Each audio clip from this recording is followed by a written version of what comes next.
시간 하나님께서 우리에게 주시는 말씀은 출애굽기 10장 21절부터 29절까지 말씀입니다.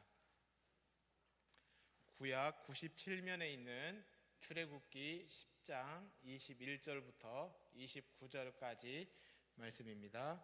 우리 한 절씩 교독하시고 마지막 29절은 합독하겠습니다. 여호와께서 모세에게 이르시되 하늘을 향하여 내 손을 내밀어 애굽 땅 위에 흑암이 있게 하라. 곧 더듬을 만한 흑암이니리라.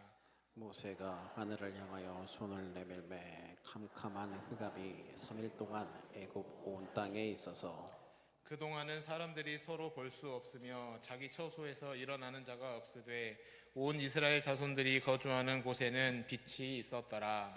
바로가 모세를 불러서 이르되 너희는 가서 여호와를 섬기되 너희의 양과 소는 머물러 두고 너희 어린 것들은 너희와 함께 갈지니라. 모세가 이르되 왕이라도 우리 하나님 여호와께 드릴 제사와 번제물을 우리에게 주어야 하겠고 우리의 가축도 우리와 함께 가고 한 마리도 남길 수 없으니 이는 우리가 그 중에서 가져다가 우리 하나님 여호와를 섬길 것임이며 또 우리가 거기에 이르기까지는 어떤 것으로 여호와를 섬길는지 알지 못함이니이다 하나. 여호와께서 바로의 마음을 완악하게 하셨으므로 그들 보내기를 기뻐하지 아니하고 바로가 모세에게 이르되 너는 나를 떠나가고 스스로 삼가 다시 내 얼굴을 보지 말라. 내가 내 얼굴을 보는 날에는 죽으리라. 모세가 이르되 당신이 말씀하신 대로 내가 다시는 당신의 얼굴을 보지 아니하리이다. 아멘. 할렐루야. 하나님의 은혜가 함께하는 오후 예배 시간이 될 수 있기를 주님의 이름으로 축복합니다. 여러분 혹시 그거 느끼셨습니까? 봄이 온 듯 안 온 듯 벌써 여름이 된 것 같은 그런 느낌이 드는 것 같습니다. 오늘은 봄의 은혜라는 제목으로 함께 말씀을 나누고자 하는데 여기에서 봄은 봄, 여름, 가을, 겨울의 봄이 아니라 봄이 아니고 본다라는 말입니다. 본다. 이 봄의 은혜가 있는 시간이 될 수 있기를 바랍니다. 왜냐하면 애굽에 내려진 이 9번째 재앙은 어둠이 임하는 재앙이었습니다. 흑암이 있는 재앙이었던 겁니다. 생각해 보십시오. 애굽의 7번째 재앙, 우박이 내려서 가축의 피해가 심해졌습니다. 8번째 재앙, 메뚜기 재앙이 일어나서 모든 나무들, 풀들, 농작물들 모든 것들이 다 황폐하게 되어버렸습니다. 죽음의 땅이 되어버린 이곳에 이제 흑암이 찾아오게 된 겁니다. 사실 애굽은 화려한 도시입니다. 어떤 느낌일까 생각을 해보니 우리 순천에서 여수로 탁 내려오다 보면 그 여수문 있는 데 있죠. 지나가다 보면 공단에 화려한 불빛이 반짝반짝 빛나는 걸 보게 됩니다. 지나오면서 와 예쁘다 이렇게 하면서 넘어오게 되는데 애굽의 화려함이란 아마도 이 공단에서의 불빛보다 더 화려한, 그래서 와 멋지다가 아니라 그냥 감탄할 수밖에 없는 그 화려함의 도시 그 자체였던 이 애굽 땅에 죽음의 땅이 되어버린 겁니다. 가축도 농작물도 나무도 식물도 다 죽어버리고 이제 온 동네가 캄캄하게 되어버리는 흑암의 재앙이 찾아오게 된 겁니다. 어떤 정도의 흑암이었는가 하면 한치 앞을 확인할 수가 없어서 더듬더듬 거리면서 앞을 확인할 수밖에 없는 이런 상태였습니다. 우리 21절 말씀을 한번 보시면 여호와께서 모세에게 이르시되 하늘을 향하여 내 손을 내밀어 애굽 땅 위에 흑암이 있게 하라. 곧 더듬을 만한 흑암이리라. 볼 수가 없어서 더듬어야만 여기에 물컵이 있구나 발견하고서 마시기도 하는 이런 땅이 되어버렸다는 겁니다. 그런데 또 그 22절 말씀을 보면 이 어둠이 며칠이 지속되었느냐? 3일이 지속이 되었습니다. 더듬고 다닐 만큼의 캄캄한 흑암이 임하였고 또 하나 3일 동안 이 애굽 땅에 캄캄한 어둠이 임하게 되었다는 겁니다. 자, 이 애굽의 모습이 어느 정도 그려지십니까? 어디가 생각이 납니까? 애굽 땅은 마치 무덤과 같은 곳이 되어버린 겁니다. 동물의 시체와 농작물에 황폐해져 버린 이 잔해들이 남겨져 있는 캄캄한 가운데 있는 이 무덤이 되어버린 거죠. 그런데 23절에 보면 무덤이 되어버린 이 애굽 땅에 한 줄기 빛이 있었다라고 이야기를 합니다. 바로 이스라엘 백성이 사는 곳이었습니다. 이 흑암의 재앙 앞에 바로가 아론과 모세를 불러서 이제 이스라엘 백성들을 데리고 가라. 다만 양과 소는 가축은 남겨두고 여자와 어린아이들만 데리고 가라 명령을 합니다. 계속해서 말씀을 자꾸만 조금씩 바꾸어가고 있는 바로의 모습입니다. 그래서 광야로 가서 예배하되 남녀노소 다 데리고 가라. 그러나 그 제사할 제물로 드릴 가축은 가져가지 말아라. 그래서 모세는 제물이 필요하고 가축을 데려가야 한다라고 주장을 합니다. 그러자 바로와 모세 사이에 이 협상은 결렬되고 바로가 모세를 향하여 분노하면서 다시는 내 앞에 나타나지 말고 나타나게 될 때에는 그때는 죽임을 당하게 될 것이다 라고 위협을 하게 됩니다. 그러자 모세도 바로의 얼굴을 보지 않겠다 하고 바로 앞에서 떠나게 되는데, 이 애굽에 내려진 10가지 재앙은 점점점 강화되는 형식을 가지고 있다라고 말씀을 드렸습니다. 근데 9번째 재앙을 잘 보시면 흑암의 재앙은 사실 캄캄하면 잠만 잘 오고 좋은 거 아닐까 하는 생각이 들 수도 있겠습니다. 왜냐하면 인명피해가 없으니까 그렇죠. 물질적인 어떤 피해도 없고. 근데 이 캄캄해지는 것이 왜 재앙이냐? 모든 사람들을 불안하게 만들고 두려움에 빠지게 하기 때문에 그렇습니다. 그러니까 이 흑암의 재앙은 캄캄해졌다 이 차원이 아니라 두려움의 재앙인 겁니다. 이것을 우리가 신앙의 영역에서 해석해 보면 이런 겁니다. 이 흑암이란 하나님을 떠난 모든 인간이 살아가는 모습 그 자체입니다.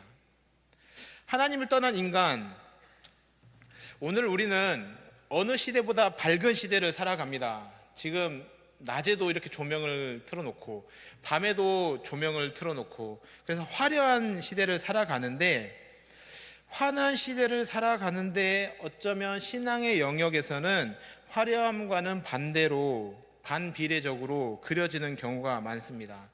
화려하면 할수록 신앙은 오염되기 마련이고, 때로는 궁핍할 때 더 간절하게 신앙을 지키고 더 사모했던 경우들이 있습니다. 제가 해외에서 거주한 경험이 총 2차례 있습니다. 제일 처음은 케냐였습니다. 케냐는 아프리카에 있는 동네입니다. 흑암의 도시인 거죠. 밤이 되면 아무것도 안 보입니다. 사람들도 안 보입니다. 사람들도 새까만 사람들이기 때문에 아무것도 안 보입니다. 보이는 건 중간중간에 떠있는 하얀 치아, 이만 보이고 아무것도 안 보입니다. 우리는 교회에서도 예전에 부룬디 합창단이라고 해서 불러와서 함께 예배했던 경우들이 있는데, 그들의 예배는 도시는 캄캄하지만 그들의 신앙은 분명 환하게 비춰지고 있는 그런 예배를 드리고 있었던 것을 경험을 할 수 있습니다. 반대로 또 한 번 제가 해외에서 거주했던 경우가 있는데, 그때가 홍콩에서였습니다. 홍콩은 화려함의 도시입니다. 별들이 부근대는 홍콩 짜라짜짜짜짜. 네. 부요함의 도시죠. 화려함의 도시입니다. 그런데 잘 살펴보면 그들의 신앙도 부요하고 풍요로워야 되는데, 그들의 신앙은 어느 부분에서는 건조한 부분이 있고 메말라 있고 굉장히 이성적이고 논리적이지만 감정적인 부분은 굉장히 메말라 있는 것을 경험할 수가 있습니다.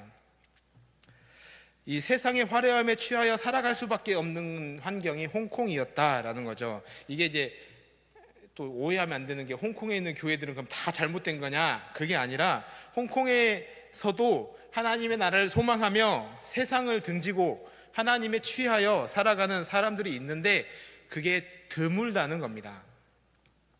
세상의 불빛은 화려한데 신앙의 불빛은 점점 사그라드는 곳이 있고, 세상의 불빛은 캄캄한데 신앙의 불빛은 환하게 빛이 나는 곳이 있다라는 겁니다. 하나님을 떠난 모든 인생은 한치 앞을 알 수 없는 캄캄한 세상과 같습니다. 왜 사는지, 왜 먹는지, 왜 존재하는지, 내가 누구인지, 내 미래도 알지 못하고 캄캄한 세상 속에서 한치 앞을 더듬거리면서 살아가는데, 아등바등하며 살아가는 게 이 세상이라는 겁니다. 근데 문제는 하나님의 형상대로 지음받은 그리스도인들조차 하늘을 본향 삼고 살아야 되는데, 흑암에 갇혀서 보지 못하는 이 재앙, 이 두려움의 재앙에 빠진 채 살아가고 있다라는 겁니다. 그들이 알고 있는 단 하나의 사실은 뭐냐? 바로 눈앞에 있는 현실입니다. 손을 더듬어 사물을 확인하듯이 당장 눈앞에 닥쳐 있는 문제, 눈에 보이는 상황들, 그것이 전부인 것처럼 여기며 살아가는 것, 이게 흑암의 현실을 살아가고 있는 모든 사람들이 겪게 되는, 사실은 이게 재앙이고 형벌이라는 겁니다.